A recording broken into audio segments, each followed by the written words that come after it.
Revolutionary greetings, comrades. The World Bank has produced a report and it says South Africa is the most unequal country in the world, with the race playing a determining factor in a society where 10% of the population owns more than 80% of the wealth. In other words, 90% of South Africans share in the 20% of the wealth, 30 years after democratic breakthrough. The report continues, says, race is a determining factor. That means the Rainbow Nation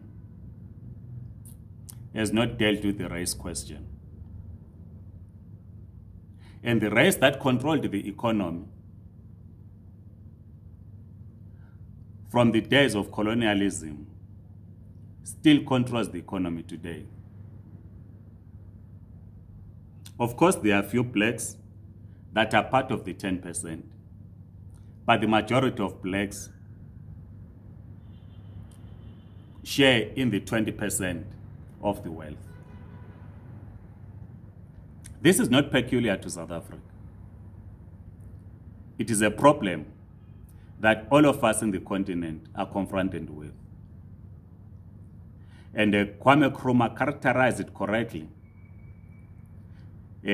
discussing neo-colonialism, when he said, you can have your black president or black leaders, you can sing your national anthem, you can raise your flag, but you do not control the economy. The economy remains in the hands of the colonizers. It's a reality that all of us are witnessing in our different countries across the continent. That wealth has not been transformed to cater for the majority of the people in Africa. And the report continues that gender also plays a key part. As I've said, that this is not peculiar to South Africa.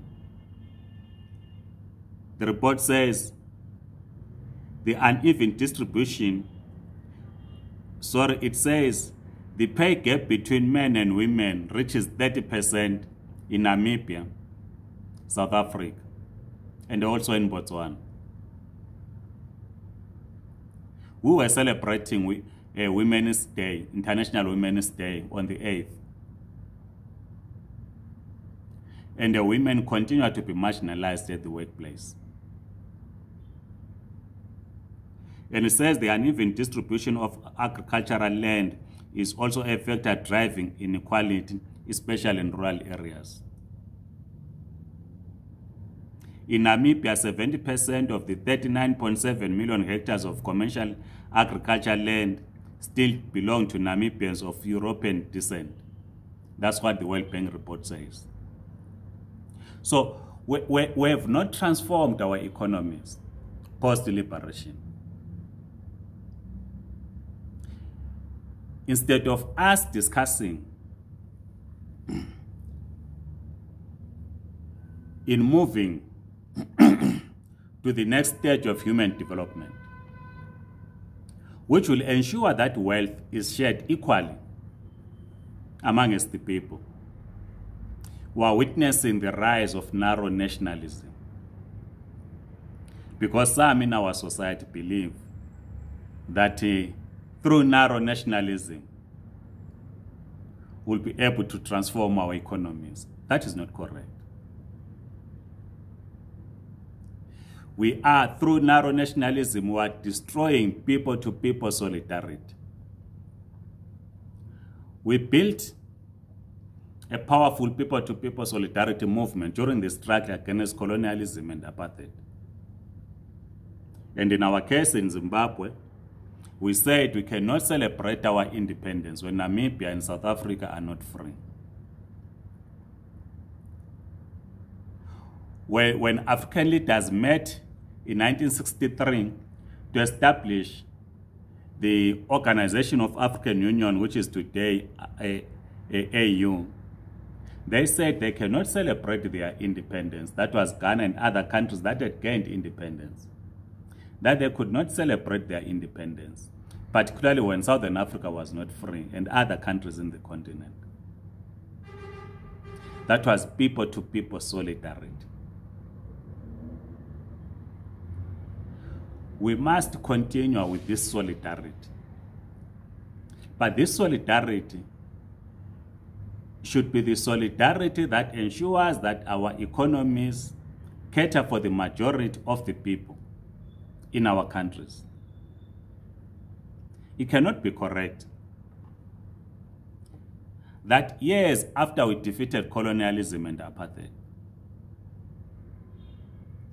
we are now fighting against each other. The poor are fighting against each other in communities, fighting over stalls, fighting old women who are selling in tax ranks, competing over a small space to sell tomatoes.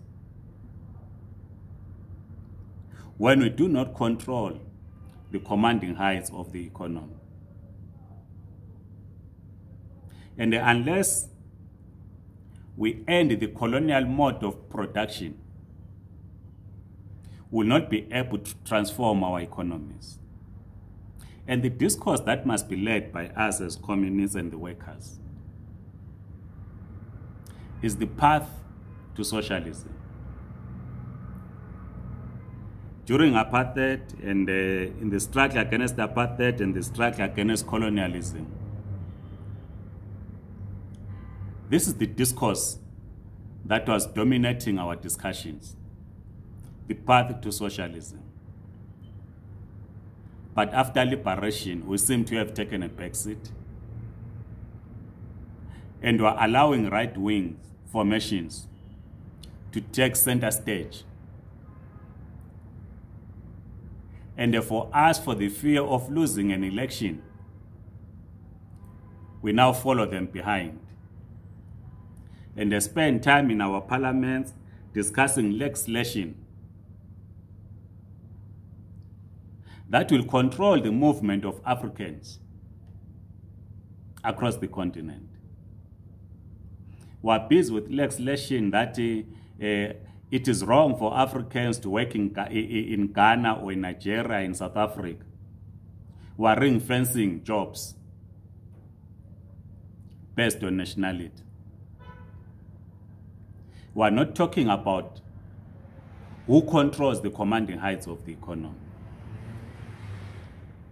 We are not talking about how do we move to the next stage of human development, which is socialism, where the economy will be placed in the hands of the majority as a whole. That's not the discussion that we're now having. Participation in bourgeoisie parliament has meant that we are slowly losing our revolutionary compass, because we want to remain in parliament. And for us to win elections, we must join the populist bandwagon, so that when election comes, we are elected as councillors, we are elected as members of parliament and serve in cabinet. We are no longer engaging on the question of transforming the colonial mode of economic mode of production, because it is only under socialist principles, socialist economic principles to be precise, that wealth can be transferred to the majority of citizens. The capitalist system will not transfer the wealth to the majority of citizens. Neoliberalism will not transfer the wealth to citizens. We fought against the economic adjustment program in Zimbabwe. which was imposed in 1991. We fought against the 1996 class project in South Africa. And the World Bank says 80% of citizens in South Africa share in the 20% of wealth. 10% controls 80% of the wealth in South Africa. So, comrades, we have lowered our guard as communists and the workers. We must begin to have this dialogue on how to transfer or transform our economies. As I've said, that this is not only peculiar to South Africa. I know some comrades would be insulting me to say, go back to Zimbabwe and fix your country. Our struggle is international. We need to fix our economies. And the only way we can transfer the wealth to the majority of the people is for us to move to the next stage of human development, socialism. And the question is, how? Please, comrades, share your views. Let's have this discussion. Please subscribe to this YouTube channel. Amandla.